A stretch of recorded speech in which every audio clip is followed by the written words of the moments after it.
Assalamualaikum warahmatullahi wabarakatuh. A'udzu billahi minasyaitonir rajim. Bismillahirrahmanirrahim. Alhamdulillahirabbil alamin wassalatu wassalamu ala sayyidina wa maulana Muhammadin. Asyhadu an la ilaha illallah wa asyhadu anna Muhammadan abduhu wa rasuluh. Bismillahirrahmanirrahim.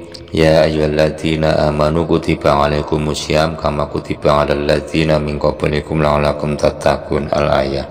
Amma ba'du. Bapak Ibu sekalian, dalam kesempatan yang baik ini marilah kita bersama-sama baca basmalah supaya acara ini bisa berjalan dengan lancar. Bismillahirrahmanirrahim. Baik Bapak Ibu sekalian yang dirahmati oleh Allah dan dimanapun Anda berada, dalam kesempatan yang baik ini kita akan menguraikan tentang tingkatan-tingkatan orang berpuasa.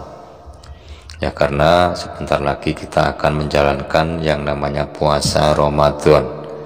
Dan puasa Ramadan ini hukumnya wajib. Dan alangkah baiknya kita mengetahui tentang tingkatan-tingkatan berpuasa ini supaya kita nanti puasanya ini benar-benar, jadi benar-benar puasanya ini diterima oleh Allah Subhanahu wa Ta'ala. Tidak hanya menahan lapar, tidak hanya menahan haus dan sebagainya, akan tetapi lebih berkenan pada yang namanya membelenggu hawa nafsu.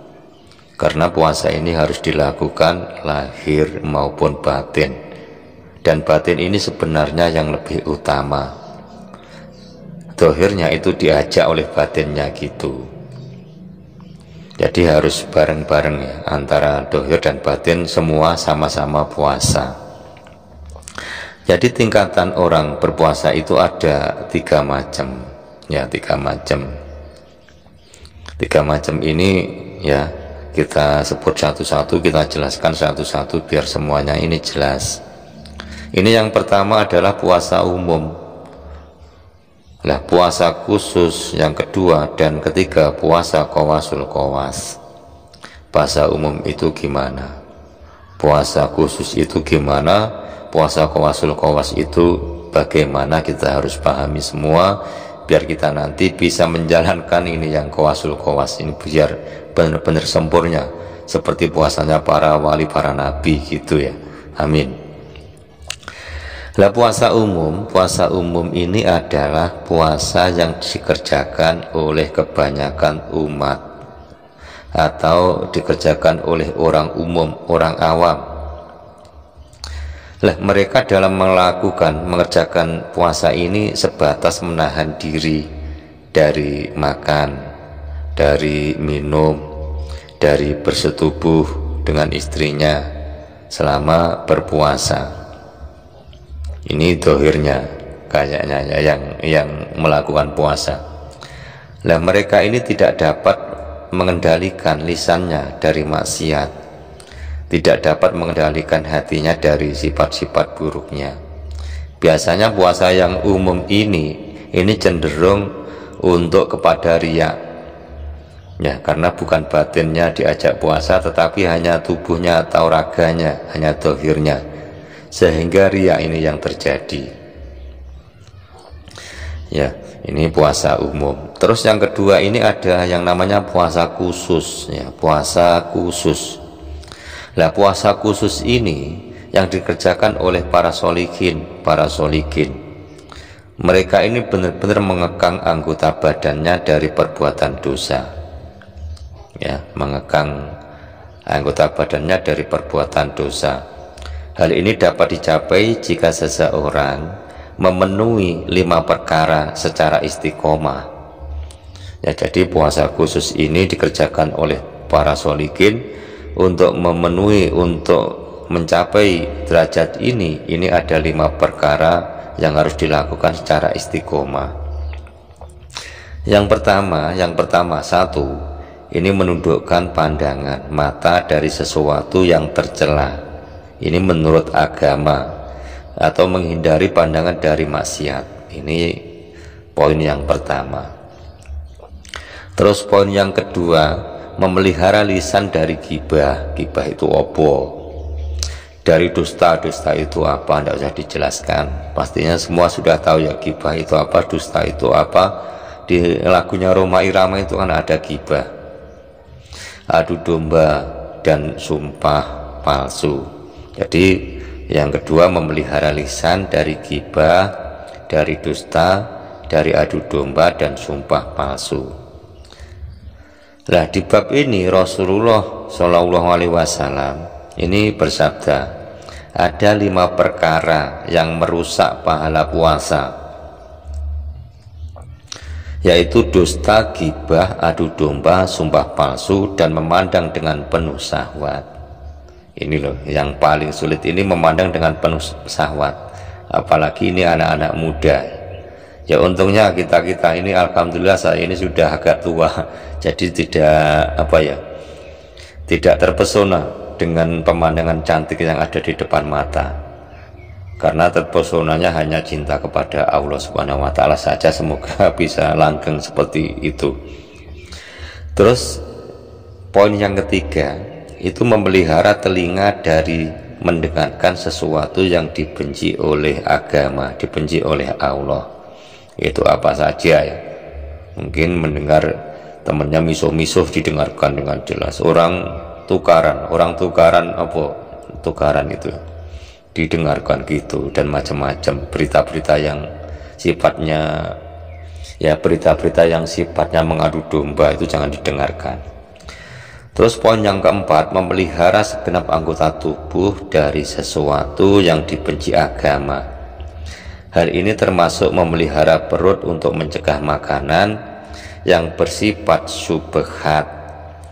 Lah, ketika sahur atau berbuka, jadi yang bersifat syubhat itu macam-macam. Ini suatu contoh daging kuda, suatu contoh ya. Atau mungkin ini sering yang dibicarakan oleh kalangan umum, ini dagingnya 02. Apa 02 itu bekejot ya. Itu apa artinya? Berpuasa mengekang makanan halal di siang hari. Jika ketika berbuka memasukkan makanan yang haram atau subhat, ini bagaikan orang yang membangun sebuah gedung di tengah kota, lalu kota itu dihancurkan. Sabda Nabi, kebanyakan orang berpuasa tidak mampu memetik hasilnya kecuali lapar dan dahaga saja. Karena seperti itu, jadi membangun suatu yang baik tapi menghancurkan kebaikan yang lainnya, ini tidak boleh ya. Poin yang keempat itu tadi intinya gitu. Jadi sampean berbuat baik tetapi menghancurkan kebaikan yang lainnya, itu tidak boleh. Terus poin yang kelima, tidak terlalu banyak mengisi perut di saat berbuka puasa, sekalipun makanan itu halal. Sebab Nabi ya bersabda, tiada orang yang lebih dibenci Allah dibandingkan orang yang suka memenuhi perutnya, sekalipun makanan yang dimakan itu halal, yang diminum itu enak dan halal. Jadi makan sekedarnya saja untuk mengisi perut ya, makan supaya bisa bertahan hidup gitu aja. Karena makan ini juga memenuhi kewajiban, hukumnya juga wajib ketika lapar gitu. Ini untuk yang namanya untuk supaya bisa mencapai puasa khusus, poinnya ada 5 itu tadi. Jadi tadi yang tingkatan puasa yang pertama, puasa umum yang dilakukan orang-orang umum. Terus puasa khusus ya, puasa khusus yaitu dilakukan oleh ya para sholikin, poinnya ada 5 itu tadi. Terus yang ketiga, poin yang ketiga, ini bab yang ketiga, ini puasanya qawasul qawas ya, qawasul qawas ini istimewa. Lah puasa khusus, puasa qawasul qawas ini, puasa ini tingkatannya lebih tinggi karena tidak hanya memelihara anggota badan tetapi memelihara hati dari kemauan dan pikiran-pikiran yang rendah, yang bersifat duniawi. Seseorang yang mencapai tingkatan ini akan berpuasa dengan niat yang terus-menerus karena Allah Ta'ala, dan dia dicegahnya hati dari perasaan riya. Bagi orang yang sudah qawasul qawas ini, jika berpuasa kemudian hatinya memikirkan selain Allah, maka ia merasa puasanya telah gugur atau batal atau haram. Jadi puasa yang demikian ini setingkat dengan puasanya para nabi, para wali, para sholihin, para mukmin hak. Dan memang demikianlah tujuan dan hakikat puasa itu, karena puasa itu harus dilakukan lahir dan batinnya. Jadi lahir dan batinnya harus sinkron. Batinnya puasa, lahirnya tidak puasa juga rusak. Kalau dohirnya puasa, batinnya tidak puasa juga lebih fatal lagi. Jadi harus berjalan bersama-sama. Ini qawasul qawas. Jadi lahir batinnya benar-benar puasa. Kalau dia tidak ingat Allah, ya dalam puasa itu tidak ingat Allah, tidak memikirkan Allah, maka dia menganggap bahwa puasa dirinya itu batal. Ya Bapak Ibu sekalian, saya kira penjelasan tingkatan-tingkatan puasa cukup sekian. Semoga ini pembahasan ini walaupun cuma sebentar bermanfaat, khususnya bagi saya karena juga masih belajar untuk menjadi qawasul qawas, terutama untuk saya sendiri juga bagi Bapak Ibu sekalian semuanya. Ya, saya akhiri sekian. Wallahu a'lam bishawab. Assalamualaikum warahmatullahi wabarakatuh.